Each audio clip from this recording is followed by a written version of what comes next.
Dear viewers, अस्सलाम वालेकुम। आपका हमारा एक ऐसा रिश्ता है जिसका कोई नाम नहीं, बावजूद इसके कि आप और हम एक ज़माने से, एक अरसे दराज से मिल बैठते हैं सामना में। जैसा कि आप सभी जानते हैं कि हमारा जुमेरात को होने वाला ये प्रोग्राम, जिसमें हम हर जुमेरात को किसी ना किसी महकमे से उसके जिम्मेदार ओहदेदार को मदऊ करते हैं और आपके सामने पेश करते हैं। इसी तरह इस जुमेरात को हमने महकमा पुलिस के जिम्मेदार, हाँ आपने सही समझा, महकमा पुलिस के जिम्मेदार शहर के कोतवाल मिस्टर AK खान को आपके सामने पेश करने की कोशिश कर रहे हैं। और हम आपसे गुजारिश करते हैं कि वही सवालात करें जो महकमा पुलिस से ताल्लुक़ रखते हैं। आइए हम खैर मकदम करते हैं आपके साथ साथ हैदराबाद के कोतवाल मिस्टर AK खान का। खान साहब, बहुत बहुत शुक्रिया आपका जो आप हमारे स्टूडियो को आए और आवाम के लिए वक्त दिया। जी, हमारे लिए भी बहुत अच्छा मौका है, बहुत ही सुनहरा मौका है कि पुलिस डिपार्टमेंट किस तरह से काम कर रही है, इसके जायज़ा लेने का, और किस तरह की शिकायतें आते हैं ये भी देखना चाहिए, जिससे पता चलता है कि कौन से पुलिस स्टेशन में किस तरह का काम हो रहा है। देखते हैं किस तरह के सवाल, किस तरह के मसले पेश आते हैं। खान साहब, आवाम सोच रही थी, काफ़ी अरसे के बाद आप यहाँ पर आए। आप आवाम के हरदिल अजीज़ भी हैं, शहर के जब से कोतवाल बने हैं उनसे इंटरेक्ट करना आपका शौक़ है और आप दिलचस्पी रखते हैं उनके मसले मसाइल, ख़ासकर गरीब लोगों के साथ बात करने में और उनसे गुफ्तगू करके उनके मसाइल हल करने में। तो गुज़िश्ता चंद महीनों में आपके महकमे की क्या कारकर्दगी रही, तो आप हमारे आवाम के सामने खुला। अब देखिए, अब ये गुज़िश्ता 4-6 महीने के दौरान हालात जब मामूली लेवल पर आ चुके हैं शहर में, क्योंकि 2010-2011 ये दोनों सालों के दौरान ये पॉलिटिकल मूवमेंट्स, सियासी मूवमेंट्स इतना ज़्यादा थे शहर में कि हमारा सारा टाइम, फोर्स का सारा टाइम सिर्फ जो जोन्स में प्रॉब्लम था सिर्फ वहीं पे नहीं है, जैसे ईस्ट जोन और सेंट्रल जोन, इससे बाहर भी यानी कि साउथ जोन या वेस्ट जोन, यहाँ से भी ऑफिसर्स को, फोर्सेस को दूसरे एरियाज़ में लगाया जाता था। उससे वहाँ की पुलिसिंग पर काफ़ी बुरा असर पड़ा है। अब ऐसे हालात आए हैं कि crime, traffic, law and order और जो भी दूसरे मसले हैं, हर एक हल्के में, हर एक एरिया में दूसरे प्रॉब्लम्स हैं, इस पर तवज्जो देने का एक अच्छा मौका है। अब हम लोग एक स्लोगन भी दे चुके हैं पुलिस डिपार्टमेंट में, बैक टू बेसिक्स। जो बुनियादी पुलिसिंग होना चाहिए, जो हर शहरी जिसकी तमन्ना रखता है, वो पुलिसिंग देना बहुत ज़रूरी है। 4-6 महीने से इस पर काम हो रहा है। मैं समझता हूँ कि जो मसाइल हैं, जो प्रॉब्लम्स हैं हर जोन में, वो काफ़ी हद तक कम होते जा रहे हैं। जैसे प्रॉपर्टी क्राइम रजिस्ट्रेशन कम हो रहा है, रोड एक्सीडेंट्स में जो नाइट टाइम एनफोर्समेंट हो रहा है, इसके बदौलत डेथ्स या एक्सीडेंट्स का रेट भी कम हो रहा है। और दूसरे जो अब ख़ासकर जो साउथ जोन की बात जब की जाती है, यहाँ पर सूदखोरी या ये आमिलों की तरफ से जो हरासमेंट होता है, ये पहलवान कल्चर एक जो यहाँ बन चुका है, इस बात पर और गुडुम्बा, इन बातों पर तवज्जो देना, कंट्रोल करना बहुत ज़रूरी है। कुछ हद तक काम हो रहा है इधर, मैं इससे पूरी तरह से मुतमईन नहीं हूँ अभी, और भी बहुत कुछ काम किया जा सकता है इधर। 2-4 पुलिस स्टेशन ऐसे हैं जहाँ पर सही तरह से तवज्जो नहीं दिया जा रहा है, वहाँ पर इन बातों पर जोर देना ज़रूरी है, इनको कंट्रोल करना ज़रूरी है। इसके साथ ही साथ ये शिकायत भी आते हैं कि चंद पुलिस स्टेशंस में इंस्पेक्टर्स हैं, वो जो आवाम की प्रॉब्लम्स हैं, जो वो प्रॉब्लम्स लेकर पुलिस स्टेशन तक पहुँचते हैं, इस पर ठीक तरह से तवज्जो नहीं दी जाती है, उनसे अच्छी तरह से सुलूक नहीं किया जाता। कुछ देर के लिए हमारी बात को रोकते हैं। हमारे आज के प्रोग्राम के पहले कॉलर को ज्वाइन करते हैं, देखते हैं वो AK खान साहब से क्या जानना चाहते हैं और उनका मसला क्या है। हेलो हेलो, अस्सलाम वालेकुम। वालेकुम अस्सलाम। हेलो जी हेलो, अस्सलाम वालेकुम। वालेकुम सलाम। खैरियत यार, आपकी तो? जी अल्हम्दुलिल्लाह। बताइए आपकी क्या बात करना चाहते हैं। मोहम्मद मुस्तफा हाफिज बाबा नगर से बात कर रहा हूँ। जी बताइए, आप हमारे प्रोग्राम में शामिल हैं, बताइए आप क्या बोलना चाहते हैं। शायद हमारा राबिता मुनक़ते हुआ। हेलो,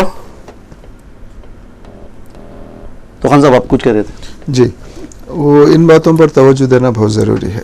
आप देखे होंगे जहाँ पर इनडिसिप्लिन है या कोई दूसरे बहुत संगीन शिकायत आते हैं पुलिस के ख़िलाफ़, जिस तरह से इंस्पेक्टर्स हो या सब इंस्पेक्टर्स या किसी ओहदे पर जो भी होते हैं उनके ख़िलाफ़ जो सख्त कार्रवाई की जा रही है डिसिप्लिन लाने के लिए डिपार्टमेंट में, इससे पहले इतने बड़े पैमाने पर कभी भी नहीं होता था।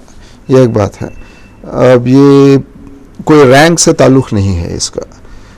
जो सीनियर रैंक्स में भी कोई गलत काम करते हैं तो किसी को बख्शा नहीं जाएगा, नहीं जा रहा है। और इसके तरफ से क्या होता है, एक अकाउंटेबिलिटी पैदा होती है पुलिस डिपार्टमेंट के अंदर। उसके साथ ही साथ गलत काम करने वाले उन पर कंट्रोल होता है, जो दूसरे गलत काम करना चाहते हैं वो इन बातों से दूर रहेंगे।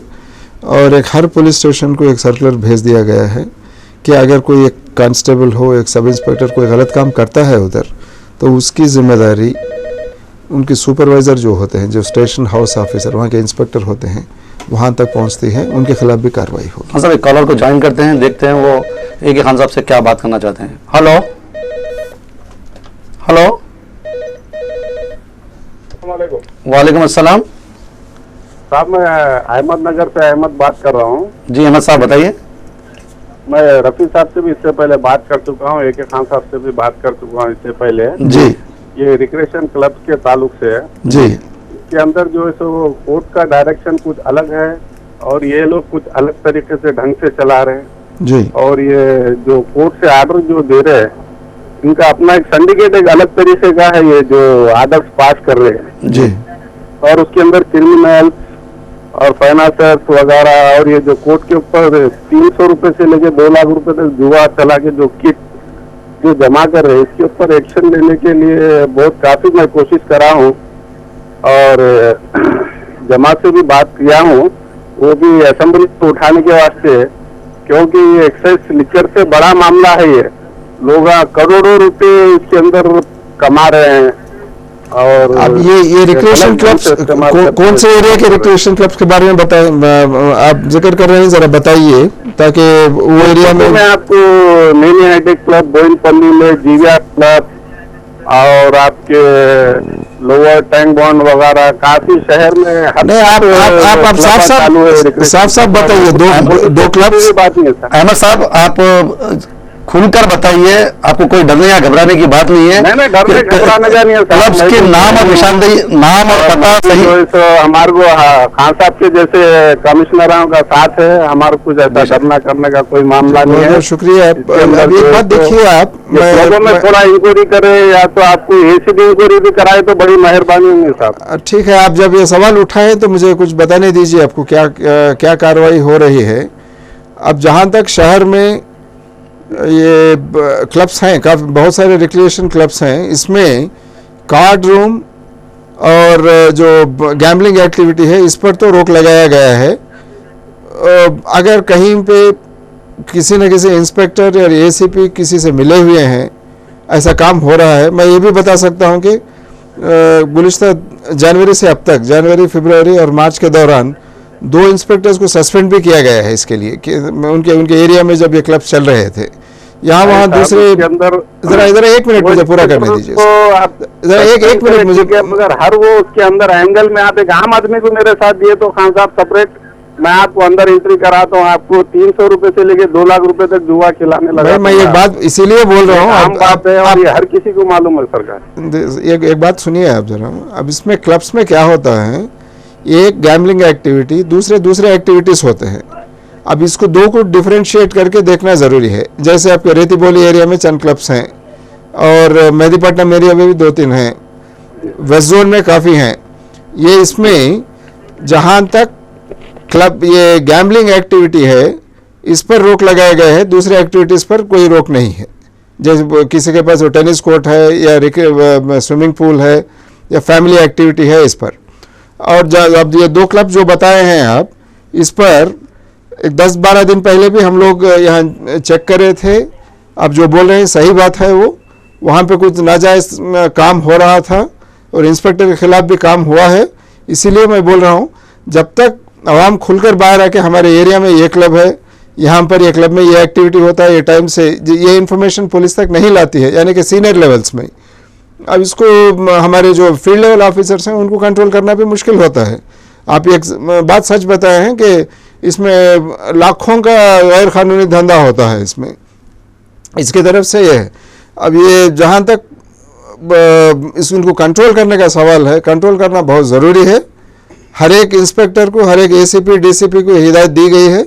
मैं ये बात भी मानने के लिए तैयार हूँ, कहीं हमारे डिपार्टमेंट में ऐसे ऑफिसर्स हैं जो इसके खिलाफ काम करते हैं, उनको डिसिप्लिन करना बहुत ज़रूरी है। आप और हम जब मिलकर काम करेंगे ज़रूर कंट्रोल कर सकते हैं इसको। आपके पास जाहिर है कि काफ़ी इन्फॉर्मेशन है। एक बार आप आइए ऑफिस पे मेरे पास आइए, बैठ के बात करते हैं, जो भी इन्फॉर्मेशन है दीजिए। मैं ज़रूर आपको यकीन दिलाना चाहूँगा कि इस पर कार्रवाई होगी, इंशाअल्लाह कंट्रोल भी होगा। आइए एक और कॉलर को ज्वाइन करते हैं, देखते हैं वो क्या कहना चाहते हैं। हेलो, अस्सलाम वालेकुम। वालेकुम अस्सलाम। रियासत नगर से इमरान बात कर रहा हूँ मैं। जी जी इमरान साहब। रफीक भाई, बहुत दिनों के बाद दिखे आप मेरे को 4TV पे। जी जी शुक्रिया। रफीक भाई, मेरा ये सवाल है कमिश्नर साहब से। जी संतोष नगर पुलिस स्टेशन पहले फिसलवंडे पे था, जी अब उसको संतोष नगर कॉलोनी में कर दिए। जी रियासत नगर वालों को इतनी दूर हो गया है वो, अगर कोई परेशानी में पुलिस स्टेशन को भागना है, पैदल तो चले आते, भाग लेते चले आते, किसका ने गाड़ी नहीं रही तो मादरना पेट और संतोष नगर का पुलिस स्टेशन का खाली 1 किलोमीटर का ही डिफरेंस है, खाली उतना नजदीक है, तो उतनी दूर डाल दी है। इसके बारे में मालूम करना था कमिश्नर साहब से। और दूसरी बात, जब भी संतोष नगर पीएस को फोन करते हैं कंप्लेन देने के, कंप्लेन या बाजा बजा 1 बजे बच्चों को स्कूल जाना है, तबीयत खराब है, बोले तो कोई नहीं आता। जब कंट्रोल रूम को फोन करे तो फौरी भाग के आते उसके बाद, ये मालूम करना था। और तीसरा सवाल ये था कमिश्नर साहब से, भवानी नगर में एक बच्चा मर गए थे अखिल बोल के, वो पुलिस टॉर्चर के वजह से मरे बोल के ये बताए थे, और इसके बारे में पुलिस वालों के ऊपर कुछ कार्रवाई हुई नहीं हुई, ये मालूम करना था। अस्सलाम वालेकुम। बहुत बहुत शुक्रिया इमरान साहब, आपने अच्छे सवाल उठाए। खान साहब, सबसे पहले तो सवाल यह है कि उनके जो एरिया में अब टेम्पररी पुलिस स्टेशन है, एक प्राइवेट बिल्डिंग या जैसे बिल्डिंग लेके कॉलोनी में वहाँ से शिफ्ट करे थे, तो उनकी ख्वाहिश ये है कि कहीं उनकी लोकेलिटी के करीब में पुलिस स्टेशन हो। देन दूसरी बात, मैं तीनों सवाल नोट कर चुका हूँ इसमें। जहाँ तक ये पुलिस स्टेशन के लोकेशन की बात है, शायद वो डीसीपी लेवल में हो सकता है कि बिल्डिंग कहीं और जगह नहीं मिली हो, यहाँ मिल गई हो तो यहाँ शुरू करे होंगे इसको या कोई दूसरी वजह भी हो सकती है, कोई कम्युनल प्रॉब्लम या ज़्यादा केसेस हो या प्रॉब्लम्स वो एरिया से रिपोर्ट होना, ऐसा कुछ हो सकता है। मैं हमारे डीसीपी साहब से मैं बैठ के इस पर सलाह मशवरा करूँगा, देखते हैं कहाँ तक इसको शिफ्ट करना या रियासत नगर के लिए किस तरह का इंतज़ाम किया जा सकता है, ये देखते हैं। मैं कल बैठ के देखूँगा इसको। और दूसरी बात जो है, ये संतोष नगर पुलिस स्टेशन में रात के टाइम पर शादी वगैरह होती है, इसमें जो डिस्टर्बेंस होता है, बच्चों को सोने में डिस्टर्बेंस है, सिर्फ बच्चों के लिए नहीं है, जो ज़ईफ़ लोग होते हैं, छोटे बच्चे होते हैं, इनको भी प्रॉब्लम है। और ऐसे प्रॉब्लम्स हैं, सिर्फ यहीं पर नहीं, दूसरे एरिया से भी ऐसे कंप्लेंट्स काफ़ी आते हैं, ख़ासकर जो शादी के सीज़न होते हैं, शादी के सीज़न में बहुत ज़्यादा होता है। बहुत लोग ये समझते हैं कि किसी मैरिज हॉल पे जाके जब शादी करते हैं, भाई ज़िंदगी में एक बार शादी करते हैं तो इतना भी पटाखेबाजी नहीं हो तो कैसा, म्यूज़िक नहीं रहा तो कैसा बोल, मगर वो एरिया में जो रहते हैं उनके लिए तो हर दिन के लिए प्रॉब्लम है। तो इसलिए इधर से ज़्यादा नए शहर में ज़्यादा कंप्लेंट्स आते हैं, जैसे उधर है बोनपल्ली, तिरमलगिरी, मैरिज हॉल ज़्यादा हैं उधर। वैसे रेतीबोली एरिया में होता है या चंपापेट एरिया, इधर तो कम से एक एरिया में कम से कम 30-40 मैरिज हॉल्स हैं, वहाँ ये प्रॉब्लम्स हैं। तो ठीक है, अब संतोष नगर की बात जब आप बताए हैं तो मैं आपको क़ानून के दायरे में एक बात बताना चाहूँगा कि 10 बजे के बाद में ये लाउड स्पीकर्स यूज़ करना या म्यूज़िक या किसी को डिस्टर्ब करना, ये सही बात नहीं है। सेलिब्रेशन हो सकता है, चल सकता है, बशर्त यह है कि उसके बाद में ये लाउड स्पीकर्स इस्तेमाल नहीं किए जा सकते हैं और दूसरे पटाखेबाजी ऐसे नहीं होना चाहिए। संतोष नगर में अगर रिस्पांस नहीं आ रहा है तो जाहिर है कि उनका काम वो नहीं कर रहे हैं ठीक से। मैं ज़रूर उनके वहाँ के एसीपी और इंस्पेक्टर से बात करूँगा और ज़िम्मेदारी से काम करने की ज़रूरत है इनको, मैं करवाऊँगा, क्योंकि इनके पास भी रक्षक, ब्लू कोट से गाड़ियाँ जो होते हैं, जब ऐसे शिकायत मिलते हैं फ़ौरन वायरलेस कांटेक्ट होता है, कम्युनिकेशन है। उसके वहाँ से इंफॉर्मेशन हासिल करना, इत्तला हासिल करने के बाद फ़ौरन जाके उसको रोकना ज़रूरी है। सिर्फ रोकना ही नहीं, जो भी क़ानून के ख़िलाफ़ जाते हैं उनके खिलाफ़ कार्रवाई भी होना चाहिए। मैं करवाता हूँ। हाँ साहब, और एक अहम सवाल था साहब का कि जो भावनगर लिमिट्स में एक बच्चे की डेथ हुई थी, नौजवान बच्चे की, अखिल की जी, तो वो डेथ के ताल्लुक से जब एक ये बात कही गई थी कि पुलिस का हरासमेंट है, जी, तो हमारे को हमारे इन्वेस्टिगेशन में या फिर हमारे मालूमात में ये है कि वहाँ पर वो पुलिस का हरासमेंट के साथ साथ में जो मुखबिर होते हैं, मुखबिर का वो लड़के के साथ बहुत ज़्यादा हरासमेंट था। तो सवाल ये है कि उन पुलिस अहदेदारों के खिलाफ क्या कार्रवाई की गई? नहीं, अब देखिए, अब ये अब जो एक राउडी शीट था वो बात कर रहे हैं। जी हाँ। अब ये राउडी शीट किस लिए खुला ये भी देखना ज़रूरी है। नहीं, वो तो कम्युनल राउडी शीट थी। कम्युनल राउडी शीट थी, कम्युनल राउडी शीट थी तो कितने बार बुलाया गया था, किस लिए बुलाया गया था, ये देखना ज़रूरी है। अब इसके बाद में हम लोग ये कार्रवाई तो शुरू कर रहे हैं, ये कम्युनल राउडी शीट जो है इसका रिवीजन शुरू कर रहे हैं। अब हम लोग किस हद तक कहीं पे कुछ गुंजाइश है क्या कुछ शीट्स क्लोज करने की, वो एक एक्सरसाइज भी चल रहा है पुलिस डिपार्टमेंट में, जिससे छोटे छोटे केसेस में जो है उनका कुछ फ़ायदा हो सकता है। मगर जो रिलीजियस प्लेसेस को टच कर रहे हैं या पुलिस के ख़िलाफ़ जो जिसके केसेस हैं या पब्लिक प्रॉपर्टी डैमेज कर रहे हैं उनके खिलाफ तो जाहिर है कि सख्ती से पेश आना ज़रूरी है, क्योंकि वरना पुलिस अपना काम नहीं कर सकती। मगर ये बच्चे की बात जहाँ तक है, ये देखना है। अब देखिए, अब घर में हुआ है इंसिडेंट, इसमें पुलिस की जिम्मेदारी कहाँ तक है। अगर शीट ओपन, अब केसेस में जब इन्वॉल्व हुए हैं उनके खिलाफ शीट नहीं ओपन करना है तो पुलिस काम करना बहुत मुश्किल होता है। अब फिर अगर कम्युनल प्रॉब्लम्स है, कौन से बुनियाद पर किसको लेके आएँ, किसको पाबंद करें, किसको कंट्रोल करें, ऐसे मसले हैं। ये इंसिडेंट को हम लोग और भी डीप से छानबीन कर रहे हैं और इसके बुनियाद पर अगर कोई छोटे मोटे केसेस में है उनको कहाँ तक राहत दी जा सकती है ये भी चल रहा है। मैं समझता हूँ कि 10-15 दिन के अंदर कुछ काम होना चाहिए इसका। खान साहब, बात को कंटिन्यू करेंगे। एक कॉलर को ज्वाइन करते हैं, देखते हैं वो क्या कहना चाहते हैं के खान साहब से। हेलो। वालेकुम अस्सलाम। मैं एसी साहब से बात करना चाह रही हूँ। जी मोहतरमा, आपकी आवाज़ सीपी साहब सुन रहे हैं, बताइए क्या बात है। बात करना चाह रही और थोड़ा बुलंद आवाज़ से बात कीजिए। जी, थोड़ी ऊंची आवाज़ में बात करिए। ऊंची आवाज़ से बात कीजिए। हेलो, मेरा नाम फरीदा तबस्सुम है। जी जी, मैं मलकपुर से बोल रही हूँ। जी, मेरे शौहर के करने का था आपसे। जी जी, मेरे शौहर बहुत जलील इंसान है जी, गलत कामा करते हैं और मेरे के जाली मादनापेट पुलिस स्टेशन। जी जी, जलील हरकतें करते, गलत औरतों को लेकर आना, जुल्म करना मेरे पर, शराब पीना, जी, मारम पीटी और गलत औरतों के साथ उन लोगों के सामने बेइज्जती करना बीवी की। जी, और हद से ज्यादा तंग कर दिया। और परसों घर खाली कर रहे हैं बोल के मेरे को बुला के सामान अपने खुद ही से मेरे बच्चों के कपड़े वगैरह रखने के बाद उल्टा मेरे ऊपर केस करे कि मैं एफआईआर की उनके ऊपर के जेठ जेठानी के ऊपर एफआईआर करी हुई हूँ मैं। आपका केस नंबर बताइए, कौन से पुलिस स्टेशन में है ये भी बताइए। जी, आपके शौहर का नाम बताइए। हेलो, मोहम्मद आरिफ खान है। मोहम्मद आरिफ खान, ये मादनापेट पुलिस स्टेशन में केस है आपका? जी हाँ, मादनापेट पुलिस स्टेशन में दर्ज है केस। वो क्राइम नंबर बताइए। जी, क्राइम नंबर, वो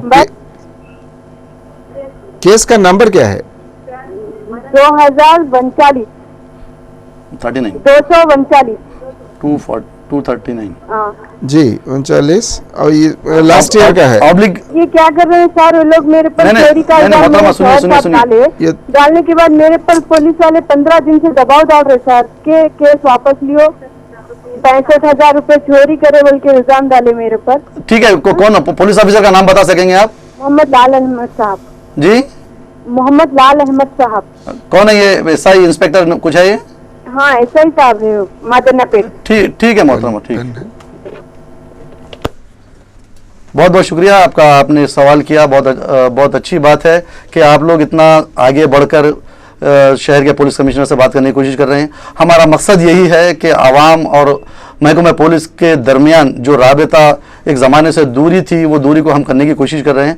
खान साहब, इनका फैमिली डिस्प्यूट है, इनका शौहर जालिम नहीं है, ये तो सरासर एक इम्पोर्टेंट केस है। ये इसमें अब क्राइम नंबर भी हासिल है 239। मैं समझता हूँ कि 2011 का होगा, गुलिस्ता साहब का होगा केस ये, और ना इसको निकाल सकते हैं कहाँ है ये केस। ये केस मैं खुद CD फाइल मंगा के देखूँगा, और अगर चाहे तो मोहतरमा हमारे से आके मिल भी सकते हैं पुलिस स्टेशन में, यानी कि हमारे ऑफिस में। मैं तो कल ये पूरे डिटेल्स मंगाऊंगा ये केस में, किस लिए, कहाँ तक एविडेंस है, सबूत कहाँ तक हैं, और क्या एक्शन लिया गया है, ये सब देखा जाएगा इसको। 239 ऑफ 2011 मादानापेट पुलिस स्टेशन। तो फरीदा जी, हम समझते हैं कि आप मुतमईन हैं AK खान साहब के इस जवाब से, कि उनका कहना है कि उनके दफ्तर बशीर बाग पर आप 3 बजे के बाद एक अवामी मुलाकात का वक्त होता है, उस वक्त जाकर रास्त AK खान साहब से मिल सकते हैं और आपकी मजीद तफसीलात जो है बता सकते हैं। इंशाल्लाह आपकी तकलीफ, आपकी शिकायत दूर हो जाएगी। जी, जो इंस्पेक्टर का नाम दिया गया है, जिस पर इनका शिकायत है, वो भी है मेरे पास, नाम है इनका रवैया भी क्या ठीक है क्या, ये भी चेकअप करेगा। खान साहब, एक दूसरे कॉलर को ज्वाइन करते हैं, देखते हैं वो क्या कहना चाहते हैं। जी, हेलो, अस्सलाम वालेकुम। वालेकुम अस्सलाम। जी, आपको मेरी तरफ से, मेरी फैमिली की तरफ से बहुत सलाम, और AK खान साहब को भी बहुत सलाम। जी, वालेकुम। माशाल्लाह से आप बहुत अच्छे एक रिपोर्टर है, माशाल्लाह बहुत अच्छे न्यूज़ लेके आते हैं, बहुत अच्छा दिखता है हमें। जी, शुक्रिया। और मेरा क्वेश्चन भी है AK खान साहब से जी, कि नसीम नगर में जो बच्चा फांसी लेकर मर गया, उसे 2 साल से हिरासत किया जा रहा था, तो AK खान साहब को क्या पता नहीं चला? मेरा ये सवाल है AK खान साहब से। शुक्रिया, अल्लाह हाफिज़। जी, बहुत बहुत शुक्रिया। देखिए, अब हर एक बात कमिश्नर तक पहुंचना बहुत मुश्किल है, इसीलिए हम लोग ऐसे प्रोग्राम्स में जब आते हैं, या आपसे मुलाकात होती है, या आप मेरे ऑफिस में आके मिलते हैं, तो इससे ये है, इसके साथ में स्पेशल ब्रांच है, और हम लोग भी कभी कभी पुलिस स्टेशन जाके चेक करते हैं, तो वहाँ के हालात क्या हैं, पुलिस एडमिनिस्ट्रेशन ठीक है नहीं है, जहाँ तक हो सका जायज़ा लेने की कोशिश करते हैं। मगर जाहिर है कहीं ना कहीं कोई बात भी छूट जाते हैं, कभी हमारे नज़र तक भी नहीं आते हैं इन बातों को। तो ये नशेमन नगर का मैं सेपरेटली देखना चाहूँगा, इसलिए कि सिर्फ एक राउडी शीटर की बात नहीं है, ये दूसरे राउडी शीट्स कौन से बुनियाद पर ओपन किए गए हैं, और कहीं कुछ गुंजाइश है क्या कुछ राहत देने की, ये बात भी देखी जा रही है। मैं इससे पहले बता रहा था आपको कि 10-15 दिन के अंदर कुछ ना कुछ काम होना चाहिए इस बात पर। और ठीक है, ये बात मैं भी मानता हूँ कि जितना ज़्यादा इन्फॉर्मेशन हासिल कर सके उतना करना ज़रूरी है पुलिस एडमिनिस्ट्रेशन के बारे में, मगर हर एक बात वाकिफ़ रखना भी बहुत ज़रूरी है। भाई यहाँ हम तक काफ़ी बात पहुँचते भी नहीं हैं, मगर इसमें डिपार्टमेंट में ऐसा है कि काफ़ी कुछ एडिशनल कमिश्नर्स हैं, जॉइंट कमिश्नर्स हैं, डिप्टी कमिश्नर्स का ओहदा बहुत अहम होता है, ख़ासकर लॉ एंड ऑर्डर में जो जोन्स में होते हैं। इनसे भी बात की जाएगी। आप जो शिकायत किए हैं, जो सवाल उठाए हैं, मैं इनसे भी बात करूंगा इसके बारे में कि और चौकस रहने की ज़रूरत है, तो मोहतरमा रेस्पॉन्सिव होने की ज़रूरत। तो मोहतरमा, आपने सुना होगा कि खान साहब ने आपको ये तयक़ुन दिया है कि आने वाले 10-15 दिन में इंशाअल्लाह ताला अखिल का जो मामला है उसको ये बगौर देखेंगे और इसके मसले का हल निकालेंगे। हेलो, वालेकुम अस्सलाम। जी, खान साहब से बात कर। जी बिल्कुल, जी खान साहब नाम है आपके सामने। आपका नाम और एरिया बताइए। से बात कर रहा हूँ। जी, नाम बताइए। सैफ। जी सैफ जी, मैं CID होमगार्ड हूँ। ये CID में जो है सो डिप्टेशन वालों को सैलरी एक्स्ट्रा बोल के बोले, सैलरी जो है सो बिल्कुल वही दे रहा है, वो भी 2 मंथ्स में एक बार आ रही, वो बहुत लेट आ रही है CID की सैलरी। आपको कुछ राइटिंग में दिया गया कि सैलरी एक्स्ट्रा बोल के, कहीं राइटिंग में है? जी नहीं, ये डिप्टेशन वालों को थोड़ा एक्स्ट्रा बोल के। नहीं, आप बताइए, कहीं राइटिंग में आपके ऑर्डर में कहीं दिया गया है क्या? जी नहीं, वैसा तो कुछ भी नहीं दिया गया है। अब देखिए, अब CID में चंद पोस्ट वहाँ के लिए मुकर्रर किए गए हैं, अलॉट किए गए हैं। उसमें पेमेंट गिमेंट जो भी होता है वो ऑर्गेनाइजेशन के तहत होता है। जहाँ तक आप सिटी पुलिस से वहाँ पर गए हैं, तो रिक्रूटमेंट आपका सिटी पुलिस में होता है। करने के बाद में हम लोग उनको हैंड ओवर कर देते हैं CID को। आपके माहाना तनख्वाह जो मिलता है या जो भी अलाउंसेस मिलते हैं वो सब वहीं से मिलते हैं आपको। तो इसीलिए मैं ये बात पूछ रहा हूँ। मुझे तो ये बात से मैं वाकिफ़ नहीं हूँ कि एक्स्ट्रा पे या कोई स्पेशल पे मिलता है सीएडी में। वो आपको जो टर्म्स कंडीशंस दिए गए थे सीएडी में लेने से पहले उसको एक बार देख लीजिए आप जो भी आपके कंट्रोलिंग ऑफिसर हैं, एक एसपी एडमिनिस्ट्रेशन के लिए होते हैं उधर सीएडी में, उनसे ज़रा पता कर लीजिए आपको एक्स्ट्रा पे है क्या। जहाँ तक सिटी पुलिस का सवाल है तो डेली अलाउंसेस जो है वो उसी अलाउंस के मुताबिक उनको मिलता है, डेली 200 रुपीज़ का मिलता है इनको। तो सैफ साहब आप मुतमईन होंगे कि खान साहब ने जो बात कही ये तो खान साहब का भी फ़ायदा है कि उनके महकमे के आप जैसे ओहदेदार जवान होमगार्ड वगैरह भी उनसे बात करने की कोशिश करने के लिए डरते हैं, लेकिन हमारे प्रोग्राम के ज़रिए आप रात से उनसे बात कर पा रहे हैं। आइए ज्वाइन करते हैं और एक कॉलर को देखते हैं वो क्या कहना चाहते हैं। हेलो हेलो हेलो जी, हेलो, अस्सलाम वालेकुम। अस्सलाम वालेकुम। कमिश्नर साहब से बात करना है हमारे को। जी बात कीजिए। ये साहब, ये पुलिस वाले जो है ना स्टॉप पे जैसे गन पाओ क्या बोलते बशीरबाग चौरस्ते पे ऐसा छोड़ देते हो साइड से पूरा को जी, और कैमरे में जो है तो हमारी फोटो आ जाती है, वो चालाना भरना पड़ रहा हमारे को जी, सीधा जाने वालों को। ट्रैफिक पुलिस आगे जो टाइम बोर्ड के आगे भी वैसा ही स्टॉप है, वहाँ से भी सीधा जाने देते पुलिस वाले खुद, फिर वो कैमरे में फोटो आ जा रही। और गाड़ियों के वो दुकान के सामने कुछ सौदा खरीद रहे साहब, वहाँ कैमरे से फोटो ले लेके चले जा रहे हैं। ये परेशानी का सबब है साहब। ये तो ये ट्रैफिक पुलिस वाले कर रहे हैं या लॉ एंड ऑर्डर वाले कर रहे हैं? ये ट्रैफिक पुलिस वाले खुद कर रहे हैं साहब। ये अब इसमें देखिए जहाँ भी गाड़ी रोके साहब, जहाँ भी गाड़ी रोके वहाँ पर अब जैसे कि 5 चालान है, 6 चालान है, 8 चालान है, वो बरोबर है, आदमी के पास पैसा रहता नहीं रहता, गाड़ी सीज कर देते बोल रही। ये तो जुल्म है ना। ठीक है। अब देखिए अब जो कैमरे की बात कर रहे हैं, 2 किस्म के कैमरे हैं। ये एक जो ट्रैफिक सिग्नल्स पर रखे गए हैं, वो जब आप वो रेड लाइट होने पर आप जब उसको रेड लाइट जंप करके जाने की कोशिश करते हैं, जब ऑटोमेटिकली वो कैमरास वो निकलते हैं। वरना ये सर्वेलेंस कंट्रोल रूम जो होती है, ट्रैफिक कंट्रोल रूम, वहाँ पर ये जंक्शन से इसका पिक्चर जो वहाँ पे जाता है उसके बुनियाद पर चालाना बनाए जाते हैं उधर।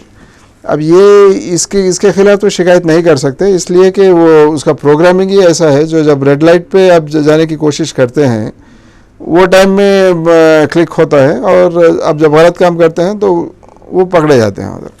दूसरे जो कैमरास हैं, जो स्टिल कैमरास ट्रैफिक कांस्टेबल्स को दिए जाते हैं, इसके बुनियाद पर हम लोग यूजुअली ऐसे केसेस नहीं बुक करते हैं। इसको पहला टेक्नोलॉजी पर डिपेंडेंट है, और दूसरा जो शख्स वहाँ पर रह के कैमरा फोटोग्राफ निकालता है उस पर डिपेंडेंट है।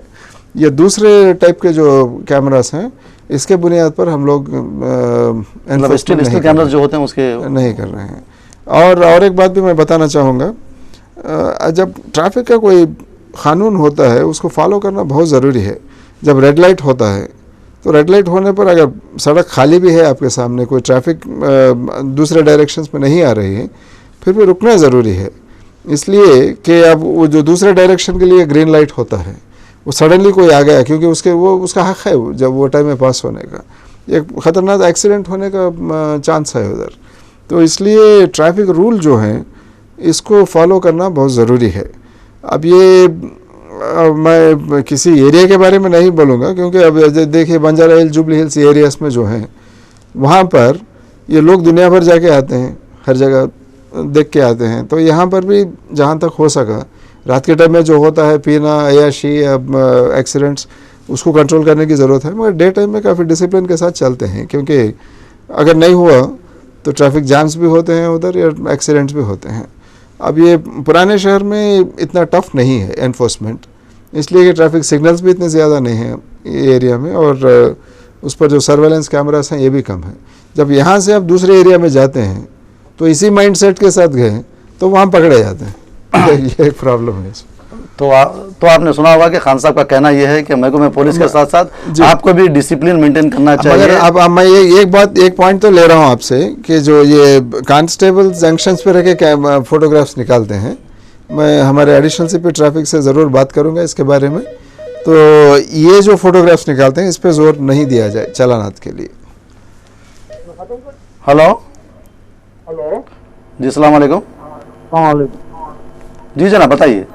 रफी भाई जी ये मैं नागाबोली से आजम बोल रहा हूँ। जी जनाब। ये मेरे जो है ना मेरे मामू की प्रॉपर्टी बड़े बाजार में है जी और जो है ना इब्राहिम कुरैशी बोल के पहलवान है, जी अपने बच्चों को लेके जी जो है ना जबरदस्ती जो है ना दूसरों के जो है सो पूरे पैसे खा लेके, मेरे मामू जो है सो एनआरई है, जी बाहर है, उन्होंने 30 साल से मेहनत से कमा के लेकर आए पैसा यहाँ। जी, क्या नाम है बताइए उनका?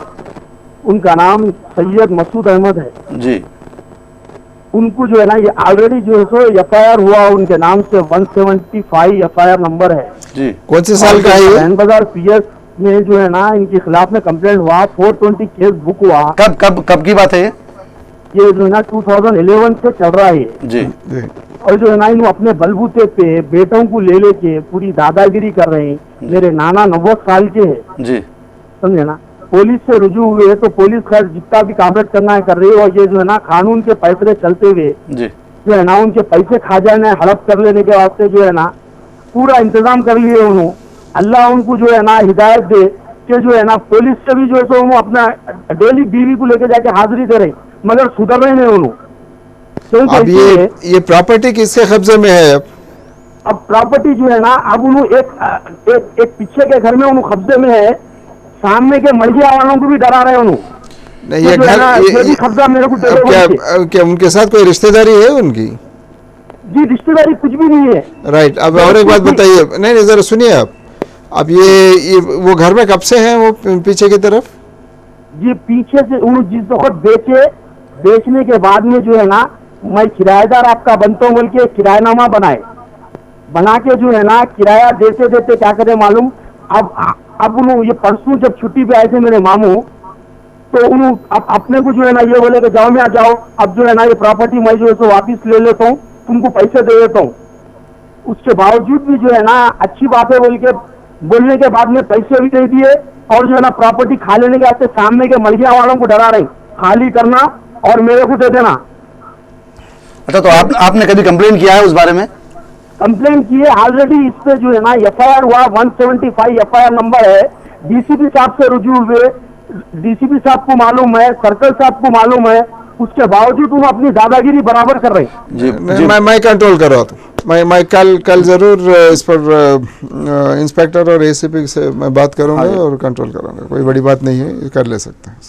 नहीं, उनका बोलना यह है कि उन्होंने जबरदस्ती अपने बच्चों को वगैरह को लेके हरासमेंट कर रहे हैं। वो है, और दूसरे जो मलगी वाले हैं सामने उन पर जोर जबरदस्ती से कुछ पेश आ रहे हैं। मैं करवाता हूँ, इसको कोई प्रॉब्लम नहीं। आज रात को ही बात कर लेंगे प्रोग्राम के बाद। हेलो हेलो हेलो हेलो जी, अस्सलाम वालेकुम।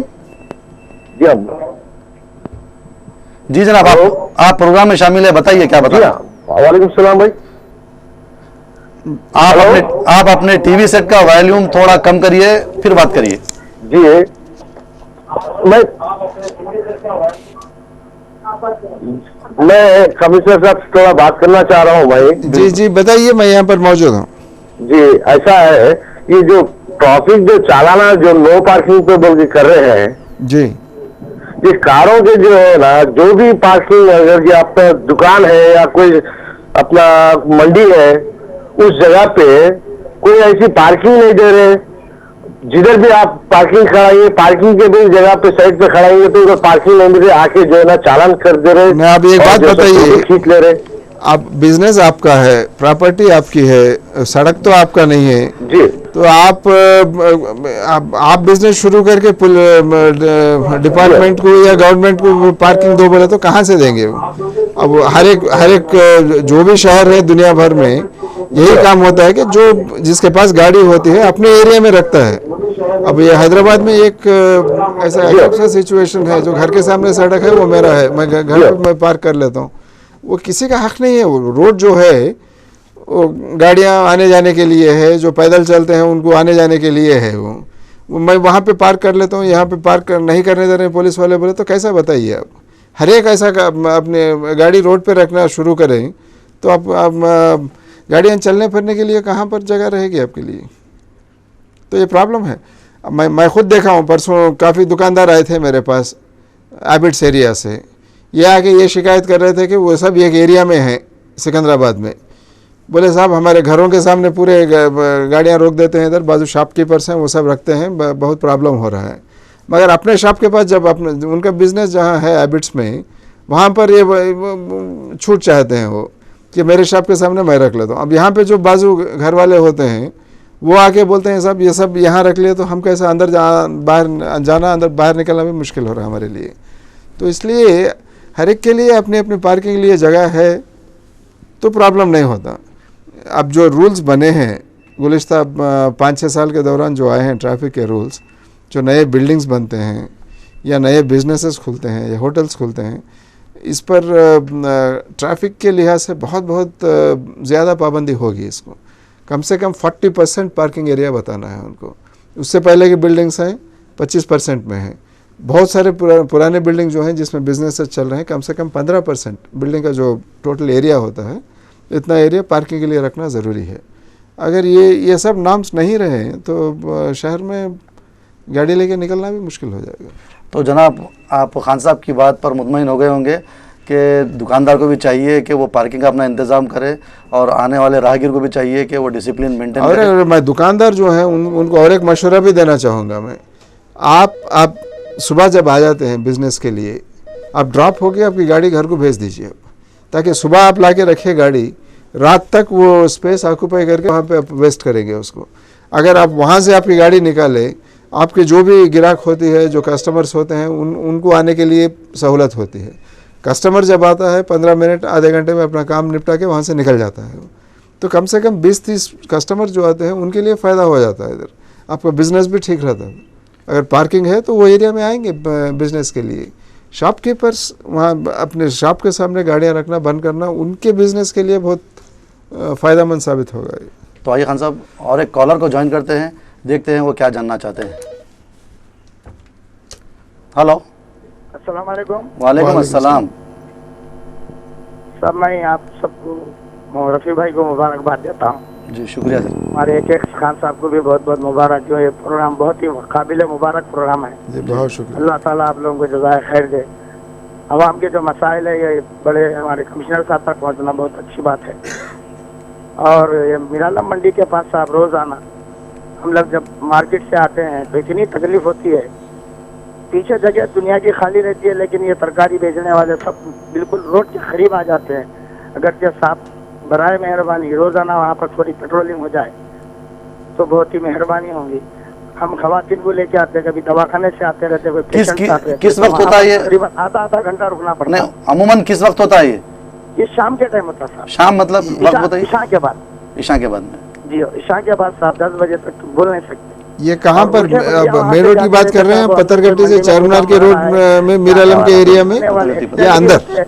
कभी तो खवातीन के पैरों को मार लग जाता। अच्छा, आप जो रूट बता रहे हैं ये मदीना से चारमीनार आने की रूट बता रहे हैं ना, मेन रोड? बिल्कुल बिल्कुल, जज़ाकल्लाह खैर। जी जी जी। मीरालम मंडी की बिल्कुल सामने, जितने वो जाने की मंडी के अंदर रास्ते हैं, पीछे देखिए आप इतनी जगह बाकी रहती है, लेकिन मंडियाँ वाले सब सामने आके दम पे लेके ठहरते हैं। जी जी। अब यहाँ आपके मीर चौक के ट्रैफिक इंस्पेक्टर हमारे साथ मौजूद हैं, इधर रूबरू बैठ के सुन रहे हैं। मैं भी उनको यही हिदायत दे रहा हूँ कि किसी को वहाँ से हटाने की ज़रूरत नहीं, यानी कि बाहर निकालने की ज़रूरत नहीं है, मगर रेगुलेट किया जा सकता है। आगे आने से जो पीछे जो स्पेस होता है उसके अंदर रेगुलेट कर सकते हैं उनको। अगर ऐसा रेगुलेशन हो गया तो उनका बिज़नेस भी होता है, आपको भी सहूलत हो जाती है आने जाने के लिए। तो ज़रूर ये काम करवाएंगे एरिया। खान साहब, मैं हमारे टेलीफोन ऑपरेटर से गुजारिश करूंगा कि वो कुछ देर के लिए स्टूडियो में टेलीफोन ना दें, क्योंकि खान साहब को मैं एक ऐसे हेलो हेलो हेलो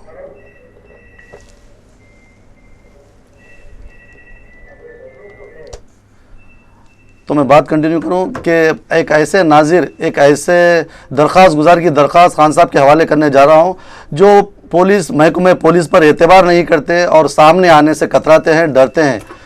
मेरा मतलब है खान साहब, एक दो रोज सब हम जब आपका प्रमोट शुरू करे थे प्रोग्राम देने का जी, तो जैसा कि आप जानते हैं तमाम शहरियों को मालूम होता है, तो ऐसे ही भवानी नगर लिमिट्स में सालम चौक करके है, तो वहाँ से कुछ लोग हमारे को स्पीड पोस्ट के ज़रिए एक दरख्वास्त भेजी है कि वो खान साहब तक पहुँचा है, और ये वो दरख्वास्त बंद लिफाफे में भेजे हैं, और उनका कहना, उनका ज़्यादा फोर्स जो है गैमलिंग मैच जो होता है तालाब कट्टे में और भवानी नगर लिमिट्स में सालम चौक है, तो इस एरिया में गैमलिंग जो होती है, उनका कहना है कि हर तीसरे चौथे घर में प्लेइंग कार्ड्स खेले जाते हैं, जुआ खेला जाता है। फिर उनका ये भी कहना है कि आप तफसील से पढ़ सकते हैं वो, कि उनका कहना ये भी है कि वहाँ पर सट्टा जो चलता है वो आम है जी। तो ये एक ऐसे नाजिर हैं, एक ऐसे दरख्वास्त गुजार हैं जिनकी दरख्वास्त आप तक पहुँचा दी गई है, कि इंशाल्लाह हम उम्मीद भी करते हैं कि आप ये दरख्वास्त पर तवज्जो देंगे और इसके मसले का हल ढूंढेंगे। मैं एक्चुअली मैं इससे बहुत खुश हूँ। आवाम आगे बढ़ना चाहिए, अपने अपने एरियाज़ में, अपने इलाक़ों में क्या हो रहा है, ये अगर वो लोकल पुलिस स्टेशन के लेवल में काम नहीं हो रहा है तो शिकायत ज़रूर करना चाहिए। जब भी इनको कंट्रोल करना, या जो भी पुलिस स्टेशन में काम नहीं हो रहा है वहाँ पे रेस्पॉन्स मिले जैसा करना आसान होता है हमारे लिए। मैं आपसे तो जो भी एक लेटर नहीं है, एक दो 3-4 लेटर्स हैं इसके अंदर, तो मैं अभी प्रोग्राम के फ़ौरन बाद ये एरिया में जाऊंगा, इधर वहाँ पे इंस्पेक्टर साहब को भी बुलाऊंगा उधर पुलिस स्टेशन में। जो भी एरियाज़ दिए गए हैं जिसके ख़िलाफ़ शिकायत की गई है, उनका बैकग्राउंड क्या है, यहाँ क्या हो रहा है, क्यों नहीं कंट्रोल किया जा रहा है, आज रात को मैं सब एक अकाउंटेबिलिटी लेने वाला हूँ, इनसे मैं जवाब तलब करने वाला हूँ इंस्पेक्टर से। अगर वो लेवल में कंट्रोल नहीं हुआ तो मेरे दूसरे हैं, स्पेशल ब्रांच है या टास्क फोर्स है, किसी के ज़रिए से मैं ज़रूर कंट्रोल कराऊंगा उसको। तो सुना आपने कि खान साहब ने वादा किया है कि हमारा प्रोग्राम जैसा इख्तिताम को पहुंचता है वो आपके जो पुलिस स्टेशन है वहाँ का दौरा करेंगे और आपके मसाइल आपके सामने से सुनने की कोशिश करेंगे। तो मेरी भी ये दरख्वास्त है तमाम नाजरीन से और उस इलाके के रहने वालों से कि उनकी जो भी शिकायत हैं चंद मिनटों में खान साहब 10 बजे के बाद फौरी वहाँ पर जाएंगे। और आप एक ही नहीं, अगर आप लोग डरेंगे तो ये मसले हल नहीं होंगे। बिल्कुल आप पुलिस के करीब जाइए और उनसे अपनी शिकायतें करिए ताकि वो लोग को भी पता चले। अगर कोई ऑफिसर नहीं सुनता है तो ठीक है, उसके ऊपर वाले ऑफिसर के पास जाइए। अगर वो भी नहीं सुनता आपको थोड़ी तकलीफ ज़रूर होगी। आखिर में आपके शहर के कमिश्नर मौजूद हैं बशीरबाग पर, वो एक टाइम भी मुकर्रर किए हैं 3 बजे के बाद से वो आपसे रास्त मिलते हैं, उनसे बिल्कुल आप जाकर मिल सकती है। डरने घबराने की कोई बात नहीं है, क्योंकि आप लोग सही है, जो लोग गलत है उनसे डरने और घबराने की कोई ज़रूरत नहीं है। ये एक बात आप बहुत सही फरमाया। आप देखिए, अब किसी एक लेवल पे जो मसला है आप यकीन रखते हैं कि आपका मसला सही है, पुलिस की ज़िम्मेदारी है उसको सॉल्व करने की।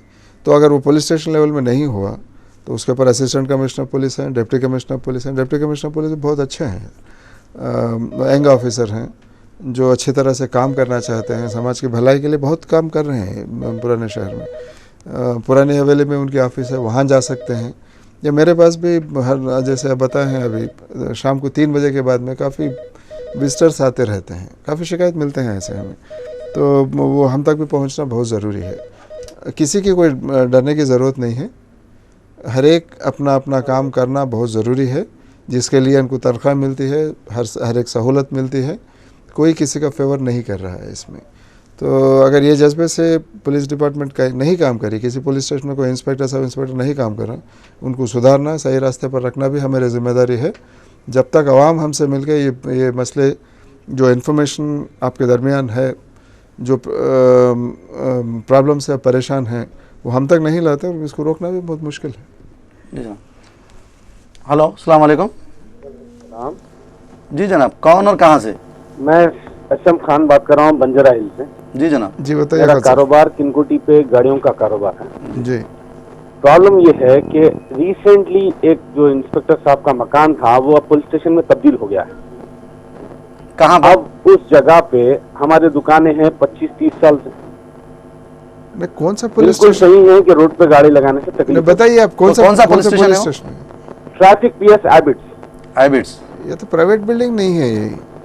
तो हम प्राइवेट बिल्डिंग गाड़ियां वहां पर लगाना रोड पे तो मुमानियत कर रहे हैं, लेकिन जब कस्टमर आके रुकता है तो एक इंस्पेक्टर और बाकी के पुलिस वाले मुसल्लत रहते हैं ऑलवेज शैतान की तरह। बिल्कुल गले पे। और जब कोई पुलिस स्टेशन में गाड़ी आती है, जैसे कि क्रेन आती है, जो खुद एसआई साहब की गाड़ी आती है या कोई पुलिस वाले आते हैं, तो उनके गाना पुलिस स्टेशन के बाहर ठहरते हैं, बाद में 5 मिनट 10 मिनट 1 मिनट 2 सेकंड के बाद ही सही अंदर जाते हैं। तो वैसे ही हमारा कस्टमर भी आएगा, 1 मिनट 2 मिनट 10 मिनट 10 सेकंड लगेंगे अंदर जाने के। नहीं कि फोटो लिया और चले गया, अब फोटो की आएगी नहीं आएगी चालान बात की बात है। कुछ वक्त तो गाड़ी उठा के ले जाते हैं और वो साहब जो इंस्पेक्टर साहब जो गाड़ी में बैठे रहते हैं, टांग पर टांग रखे राजा भूस की तरह बैठे रहते हैं और नीचे सिर्फ चालान पे रहती है, लिखते हैं और चले जाते हैं। कैसे होगा? आपकी दुकान कहाँ पर एग्जैक्ट बोलिए? किंग कोटी पीएस जो है ना, किंग कोटी पे हबीब के फोटो के बाजू ये जो है जी पुलिस स्टेशन है जी, और बीच में जो है फिर भी जरा नरमी हो रही थी।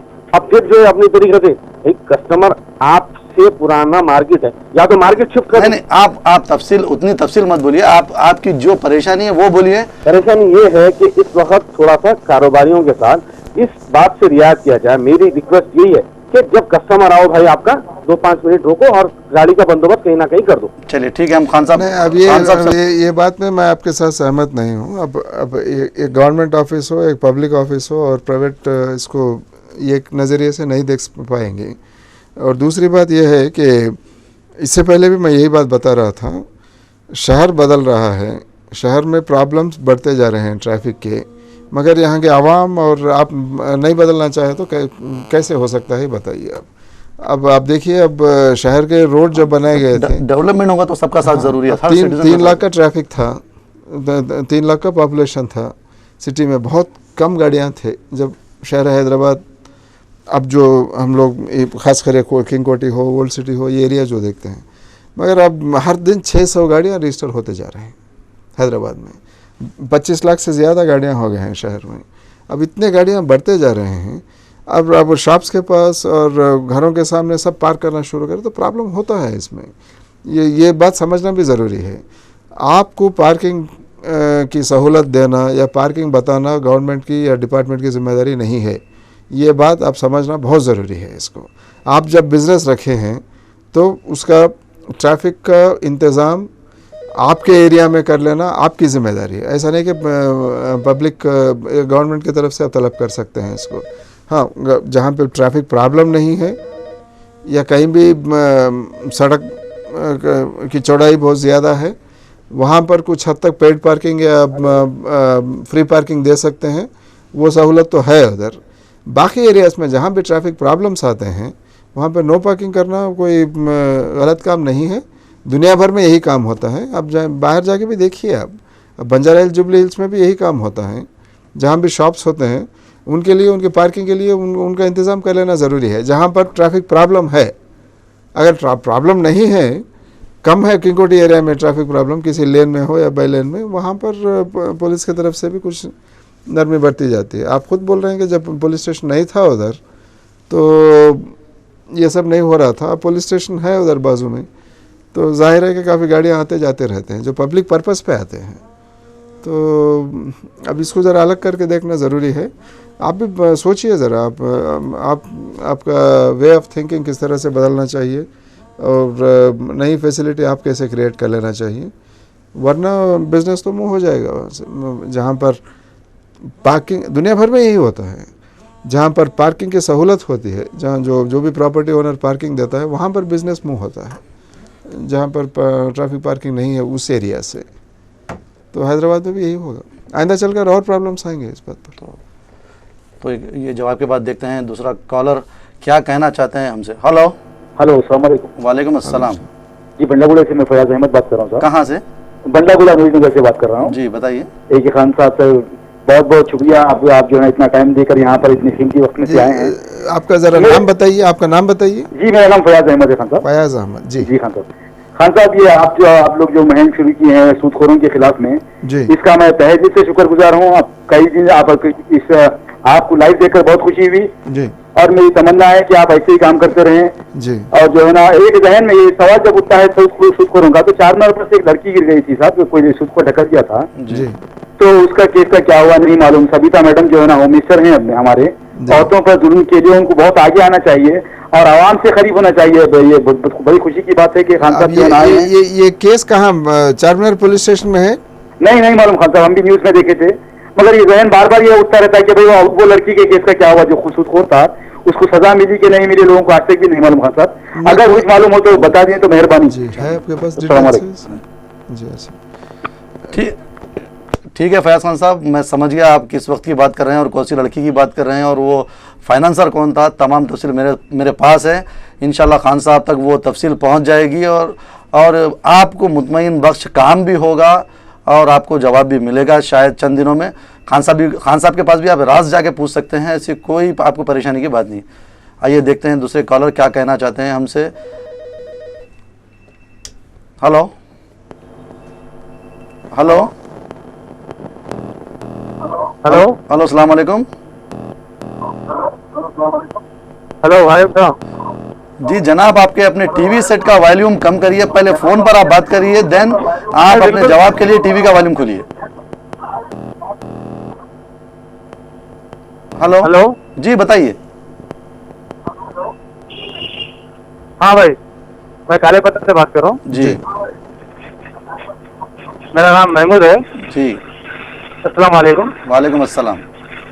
वो है भाई, ये प्रोग्राम देख के बहुत बेहद खुशी हुई मेरे को, आपका प्रोग्राम देख के। जी शुक्रिया। और जितने इधर क्राइम होते हैं काले पत्थर में, अल्लाह चाहा तो मैं इंशाल्लाह आपको इन्फॉर्म करूंगा। जी बहुत ही बहुत खुशी हुई। खान साहब को हमारा बहुत बहुत सलाम कहिए। जी जी वालेकुम सलाम। बताइए कुछ महमूद हम साहब। बहुत शुक्रगुजार है खान साहब के, वो जब से आए हैं हैदराबाद में बहुत सुकून ही सुकून है। जी जी। शुक्रिया।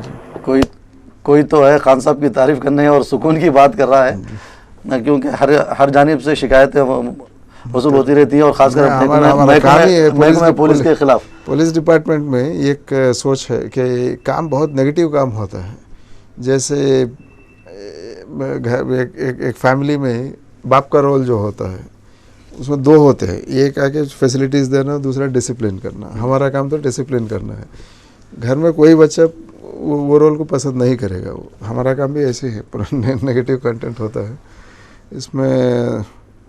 ये जो फेयरेबल फीडबैक मिलना बहुत मुश्किल है। खान साहब, आपको हम एक ज़ाती सवाल कि आपको कैसा महसूस होता है एक शहर के जिम्मेदार ओहदेदार को जब ये फीडबैक मिलता है कि और रास्त मिलता है कि आपका काम अच्छा है या फिर आप अच्छा काम करते हैं, तो आपका जज्बा और बढ़ता है और काम करने का? नहीं, इसलिए तो बहुत हौसला अफजाई होती है जो हमारे ऑफिसर्स को या हमें। मगर अब तो 32 साल की सर्विस हो गई है, तो हम लोग ये भी देखते हैं कि ठीक है, ये शिकायत जो आवाम से मिलती रहती है। अब पुलिस वर्क में क्या होता है, अगर किसी को कुछ फ़ायदा पहुंच गया पुलिस के काम से, उनसे काफ़ी रिस्पांस नहीं मिलता, फिर वो चुप हो जाते हैं। जहाँ पर काम नहीं होता है, जहाँ शिकायतें होते हैं, वहाँ तो खुलकर बोलते हैं। तो ये जो नेगेटिव फीडबैक मिलता रहता है हर दिन हमेशा, अब ये तो हम लोग आदि हो चुके, आदत से बन गई है हमारे साथ। नहीं, वो आदत स्टाइल में लेते हैं। नहीं, आदत अगर बन गई है तो एक ऑफिसर को अगर इंकरेजमेंट मिला है तो इसका मतलब है कुछ अच्छा करना चाहता है। ये बहुत खुश होते हैं और हौसला अफजाई भी होता है उससे। शायद ये कोई ना कोई है कि जो रिकॉग्नाइज करते हैं। शायद ये हमारे प्रोग्राम के आखिरी कॉलर होंगे जी। टाइम करीबुल ख़त्म है। हेलो अस्सलाम वालेकुम। वालेकुम अस्सलाम। जी खान साहब, आपको अस्सलाम वालेकुम। वालेकुम अस्सलाम। बहुत बहुत शुक्रिया आपकी जो आप इस प्रोग्राम में शामिल हुए। जी जरा नाम बताइए आपका। सलमा फातिमा। जी जी, कहाँ से बोल रही हैं आप? जी मैं चिरडी नगर नवाज साहब कॉन्टैक्ट से बात कर रही हूँ। जी मोहतरमा, कुछ सवाल है आपका या कुछ शिकायत है आपकी? जी हो जी, मेरे घर के पास पहाड़ा और कुछ अलग किस्म के लड़के जो यहाँ पे जाते रहते हैं और शराब के बोतल घर पे फेंकते रात के टाइम, और 12 से 2 के दरमियान यहाँ पर बहुत शोर शराबा करते घर के पास, गाली गलौज गाने। आपके घर के पास में कोई लैंडमार्क बताएंगे आप? जी गुड़ी का दवाखाना, मतलब गुड़ी का दवाखाना जी हो, उसके करीब में कोई लैंडमार्क बताएंगे आप? होटल या कोई function hall? Madina grammar school है। कौन सा? Madina grammar school, Madina grammar school, second गली, फर्स्ट गली में सेकेंड। जी जी, बहुत शराब पी के और बॉटला भी छत्ते फेंकते और शोर शराबा रात के टाइम तो बहुत धूम मचाते हैं। इंशाल्लाह मैं आपका प्रॉब्लम सॉल्व करूंगा। कल के बाद आपको परेशानी नहीं होगी एरिया में इंशाल्लाह। तो आप मुतमईन हो जाना चाहिए कि शहर के कोतवाल ने आपसे वादा किया है कि कल के बाद ईव टीजिंग जो छेड़छाड़ होती है, रात को शराब या शराब पीना होता है, या फिर इसको कंट्रोल करेंगे, उसको इंशाल्लाह वो ख़त्म हो जाएगा। हेलो,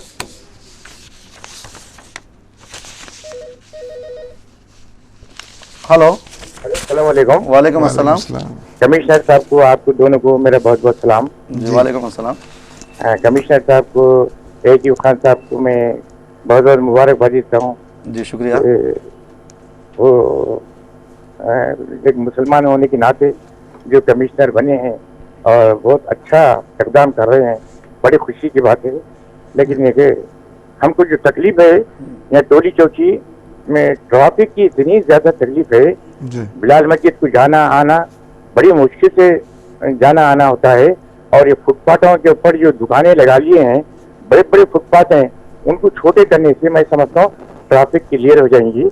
और होटलों के सामने जो गाड़ियां रख देते हैं, जैसा रोमान होटल है, रहमत होटल है, वहाँ पर दुनिया भर के गाड़ियां ठहरे हुए रहते हैं, ट्रैफिक को जाने आने की तकलीफ हो जाती है। और उस तरफ बिलाल मस्जिद के बाजू जो सो फ्रूट्स के दुकान है और पुलिस स्टेशन ट्रैफिक का वहाँ मौजूद होने के बावजूद फिर भी जो सो ट्रैफिक ही हो रहा है। ये फुटपाथों को जरा मेहरबानी होगी छोटी करिए। मैं इससे पहले भी गुज़िश्ता साल रमजान से पहले आपसे रिक्वेस्ट किया था, आप फरमाए थे मेरे को कि एक पुलिस स्टेशन कायम करेंगे हम, कायम करने के बाद में ये सारे दुश्वारियां दूर होंगे। लेकिन अब तक जो सो उसका कोई कार्रवाई नहीं हुई। मैं गुजारिश करता हूँ, आपसे रिक्वेस्ट करता हूँ कि मेहरबानी करके फुटपाथों के ऊपर से दुकान वालों के जो सामान है वो खास करके ट्रैफिक को क्लियर करें, बड़ी मेहरबानी होगी। आपसे गुजारिश बार बार कर रहा हूँ, मेहरबानी होगी जी। अब ये जो मुझे याद है, आपका नाम तो याद नहीं है, इससे पहले ये सवाल आया था कि टोली चौकी एरिया में जंक्शन इम्प्रूवमेंट के लिए और ट्रैफिक प्रॉब्लम सॉल्व करने के लिए क्या किया जा सकता है। मुझे याद है मैं बताया था कि पुलिस स्टेशन शुरू करने वाले हैं उधर। ये प्रपोज़ल है गवर्नमेंट के पास, फिर भेजे हैं इसको 1-1.5 महीना पहले। मैं समझता हूँ कि टोली चौकी पुलिस स्टेशन कायम होना चाहिए जल्द से जल्द। और दूसरी बात, जो जंक्शन की बात है, ये GHMC कमिश्नर से भी मैं खुद बात किया हूँ इसके बारे में। इसको शहर में जो 8-10 जंक्शंस लिए गए हैं इम्प्रूवमेंट के लिए, उसमें ये जंक्शन भी शामिल है। इस दौरान वहाँ पर जो रेती बौली से नानल नगर का जो टर्निंग आता है, वहाँ से फिर टोली चौकी तक ये एरिया में ट्रैफिक रेगुलेट करना ज़रूरी है। एक नए DCP साहब एक आए हैं, उनसे भी बात हुई थी इसके बारे में। अब जब फिर मुझे आप याद दिलाए हैं इसके बारे में, तो मैं ज़रूर कल बात करूँगा इनसे। ये एरिया में मैं समझता हूँ कि रोड तो बहुत काफ़ी वाइड है उधर, 150 फीट का रोड है वो। तो जो ठीक तरह से रेगुलेट करने से वहाँ पर किसी को वहाँ से हटाने की ज़रूरत नहीं है, मगर ठीक तरह से रेगुलेट करने से ट्रैफिक मूवमेंट अच्छी तरह हो सकती है वो एरिया में। मैं ज़रूर कल वहाँ के नए DCP साहब जो आए हैं उनसे बात करूँगा, ट्रैफिक DCP के साथ। हेलो, अस्सलाम वालेकुम। हेलो, आप हमारे प्रोग्राम में शामिल हैं, बताइए क्या बात है। हेलो, हेलो, अस्सलाम वालेकुम। अस्सलाम वालेकुम जी जनाब, नाम और कहाँ से? रफीक साहब, अस्सलाम वालेकुम। वालेकुम अस्सलाम। मैं खलीलुल्लाह शरीफ बात कर रहा हूँ मलकपेट से। जी खलील साहब। मुझे एक छोटा सा का एक लिटिगेशन है जी। एक प्रॉपर्टी है हमारे दोस्त हबीब अली खान साहब की। अच्छा, हमारे खलील साहब ये बताइए, एक मिनट। मलकपेट में रेस क्लब के पीछे एक प्रॉपर्टी खरीदी थी। देखिए खलील साहब, मैं आपसे एक गुजारिश करना चाहूँगा कि अगर ये सिविल डिस्प्यूट है तो मेहरबानी करके आप ये हमारे तक बात मत पहुँचाइए। नहीं, ये सिविल डिस्प्यूट नहीं है जी। ये जी बताइए। नहीं, इसमें सिविल डिस्प्यूट नहीं है, ये एक कोर्ट का ऑर्डर है। ये कोर्ट वैकेंट करने के लिए प्रॉपर्टी को बोला था, उसमें हज्जाम रहता था, वो मर गया, उसका बच्चा उसके ऊपर कब्जा करके बैठा हुआ है। कोर्ट का ऑर्डर रहने के बावजूद उसको खाली इसलिए नहीं करा सक रहे कि वो SC/ST है। अगर इसको 95 में चाराघाट पुलिस स्टेशन में उस टाइम पे दुबे साहब इंस्पेक्टर थे, उनके टाइम में भी कोर्ट का ऑर्डर लेके जाके उनको पेश किए थे। तो उस टाइम पे भी वो घर में से लेडीज को कपड़े फाड़े, वो फाड़े, ये फाड़े बोल के उसको वो लोग वो करे थे। आज भी वो प्रॉपर्टी के ऊपर उन्होंने कब्जा करके बैठे हुए हैं। इसका कोर्ट का पूरा ऑर्डर है, और एडवोकेट कमिश्नर को अपॉइंटमेंट करने के बाद एडवोकेट कमिश्नर भी आके ये हबीब अली साहब के फेवर में पूरा देके गया था, तो उसके बावजूद इसको खाली नहीं करा सक रहे मैं बोलता हूँ क्योंकि वो SC/ST है बोल के। देखिए, मैं दो बात बताना चाहूँगा इसमें। अब ठीक है, कोर्ट ऑर्डर आपके फेवर में है, अगर फेवर में है, आप नहीं दाखिल कर पा रहे हैं आपके प्रॉपर्टी पर, तो आप फ़ौरन कोर्ट को रिपोर्ट देना चाहिए। कोर्ट से तो ऑर्डर हासिल है, मगर मैं वहाँ नहीं जा सक रहा हूँ क्योंकि वो रेसिस्ट कर रहा है, कोई प्रॉब्लम है। पुलिस प्रोटेक्शन के लिए एक ऑर्डर ले लीजिए, आप उसको लाइए पुलिस तक। और दूसरी बात, आप खुद बता रहे हैं कि एडवोकेट कमिश्नर साथ में आए थे। एडवोकेट कमिश्नर को और पुलिस को, दोनों को साथ में लेकर जाइए आप एक ही बार। कोर्ट से पुलिस प्रोटेक्शन ऑर्डर लेना कोई मुश्किल चीज़ नहीं है, जब आपके पास ऑलरेडी कोर्ट ऑर्डर मौजूद है, प्रॉपर्टी आपके फेवर में है इस बात पर। तो ये दोनों को एक साथ ले जाइए, आपका काम हो जाएगा। मैं वहाँ के ACP साहब जो हैं उनको भी बोल के रखता हूँ, मलकपेट ACP।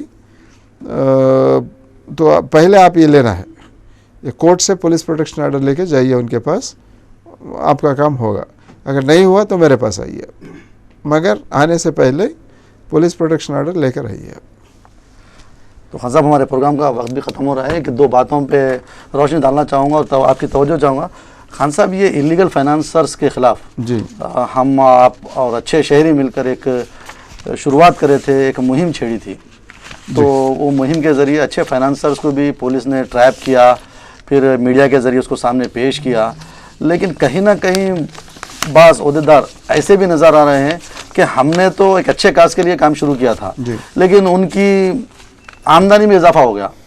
तो बाज़ मुकामात से ऐसे भी शिकायतें आई हैं कि फाइनेंसर्स को पकड़ के लाए और उनसे कुछ पैसे ले लिए और उनको ये बता दिया कि तुम अगर पैसे नहीं देंगे तो केस बुक करेंगे। तो मतलब ऐसे चंद ऑफिसर्स है, तमाम नहीं है, चंद ऑफिसर ऐसे हैं। तो क्या ये चीज़ जो गैप है, ये महकमा पुलिस का ये जो परेशानी है, उसको कैसे दूर की जा सकती है? देखिए, इस मसले पर सबसे पहले पुराने शहर को, साउथ जोन को मुबारकबाद देना चाहूँगा कि पहले काम यहाँ पे शुरू हुआ, वरना शहर में जो भी अच्छा काम होता है पुलिस की तरफ से दूसरे जोन्स में होता है, साउथ जोन में आखिरी में आता है। तो काम यहाँ पे शुरू हुआ था, इसका फ़ायदा दूसरे जोन्स हैं वहाँ तक भी पहुँच रहा है आजकल। मैं ख़ुद देखा हूँ, एक महीने के दौरान कम से कम 70 फाइनेंशियल्स के ख़िलाफ़ काम हुआ है, ज़्यादा से ज़्यादा साउथ जोन में है इसके। और ऐसा नहीं कि शिकायतें नहीं आए हमारे पास, जैसे फाइनेंशियर्स थे वो भी आए थे मेरे पास, उनको भी थोड़े डूज एंड डोंट्स बताए गए हैं, जैसे कि 20-25 ज़्यादा से ज़्यादा 20 या 25% से ज़्यादा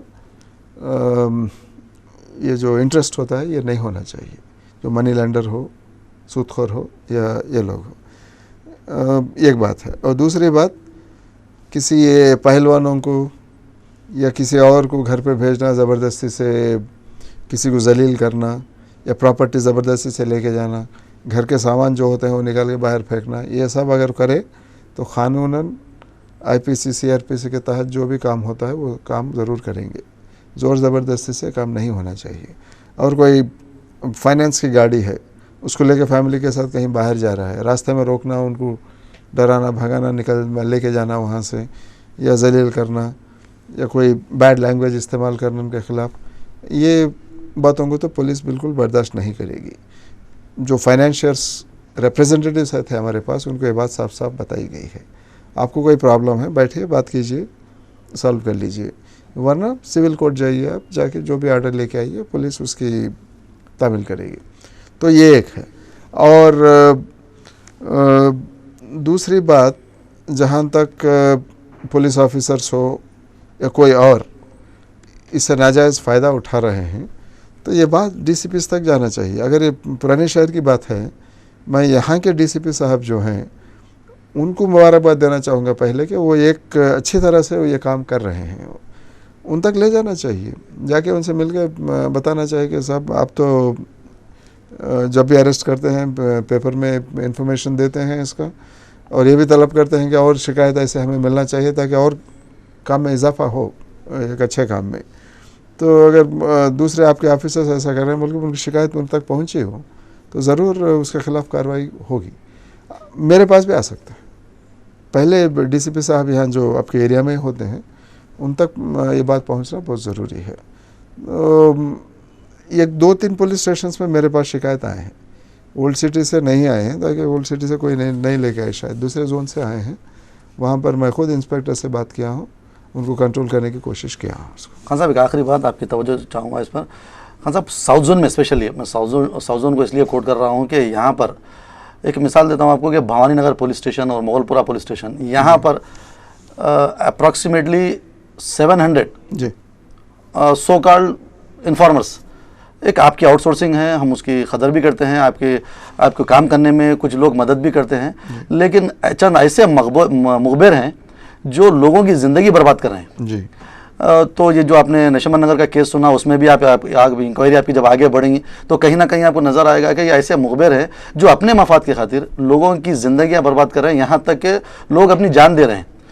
तो ऐसे मुखबिर को क्या पुलिस ओहदेदार एंटरटेन करने से थोड़ा रुक सकेंगे? और इन्फॉर्मेशन आपकी आउटसोर्सिंग जो है वो उसको इस्तेमाल करिए आप, उस पर कोई मजाका नहीं है, लेकिन ऐसे इन्फॉर्मर्स जो अपना कारोबार, मैं आपको ऐसे कई मिसालें दे सकता हूँ कि सट्टा, जुआ, जो भी इलीगल एक्टिविटी है ये मुखबिर करते हैं, मुखबिर के ज़रिए चलाया जाता है और वो बाज़ाब्ता एक कॉन्ट्रैक्ट बेस पे चलाया जाता है जी।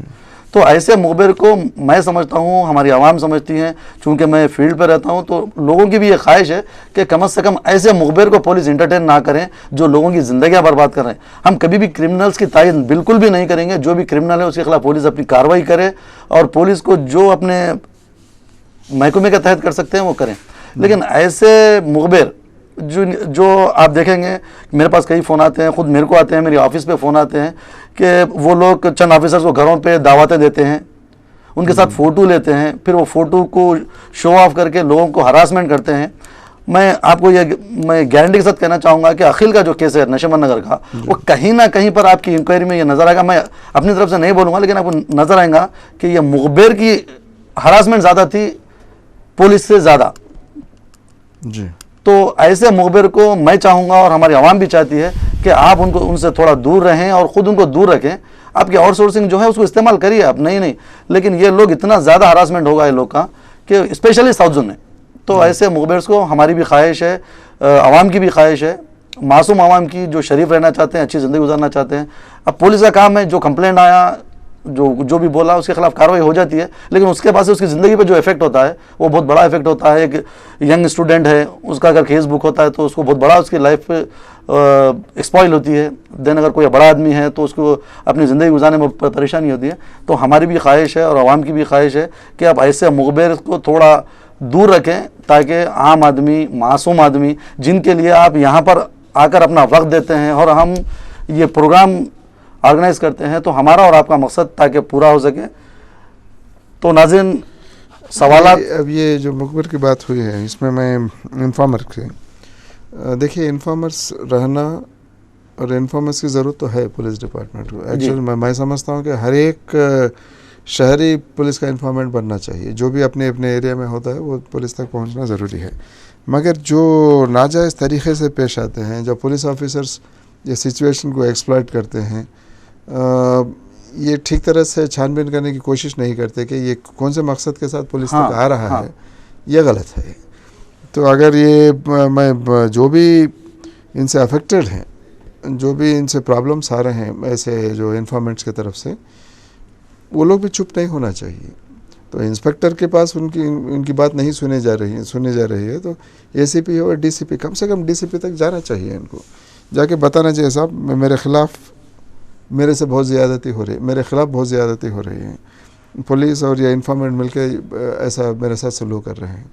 मैं तो पुलिस ऑफिसर्स को इससे पहले भी बताया हूँ, सीनियर ऑफिसर्स को अभी बता रहा हूँ, जब भी शिकायत आते हैं किसी न किसी पुलिस स्टेशन में, किसी बाहर वालों को या सीनियर ऑफिसर्स को या दूसरे भी हैं, टास्क फोर्स है या स्पेशल ब्रांच है या सीनियर ऑफिसर्स हैं, एसीपी हो, डीसीपी, खुद एरिया में जाना चाहिए, चेकअप करना चाहिए इसको कि किस हद कहाँ तक मेरा मकसद भी हुई वो कर लेना बहुत ज़रूरी है। ठीक है, अब जब बात साफ साफ हमारे सामने आई है तो मैं ज़रूर डीसीपी से बात करूँगा और डीसीपी लेवल में जो ऑफिसर्स हैं उनको इस बात पर कंट्रोल करना बहुत ज़रूरी है, मैं करवाऊँगा। तो नाज़रीन आपने खान साहब को सुना कि खान साहब ने कहा आपको भी इस मामले में भी डरने की कोई ज़रूरत नहीं है, क्योंकि आप जब सही हैं तो चाहे वो ऑफिसर हो चाहे मुखबिर हो, उनके आला अहदेदार तक पहुंचिए। मुखबिर जो आपको एक्सप्लॉइट कर रहा है, आपको ब्लैकमेल कर रहा है, उसके खिलाफ भी, जैसे आप पुलिस अहदेदार के खिलाफ कोई शिकायत करते हैं तो आला अहदेदार उसके खिलाफ कार्रवाई करते हैं, तो ऐसे ही ये भी मुखबिर जो होते हैं जो अपने मफाद के लिए लोगों की ज़िंदगियाँ बर्बाद करते हैं और आपकी लाइफ को बर्बाद करने की कोशिश करते हैं, तो इनके खिलाफ भी आप आला अहदेदारों तक अपनी शिकायतें ले जाइए। इंशाल्लाह आपको आपकी सोसाइटी में, आपके मोहल्ले में, आपके मकानात में जो परेशानी है वो दूर हो जाएगी।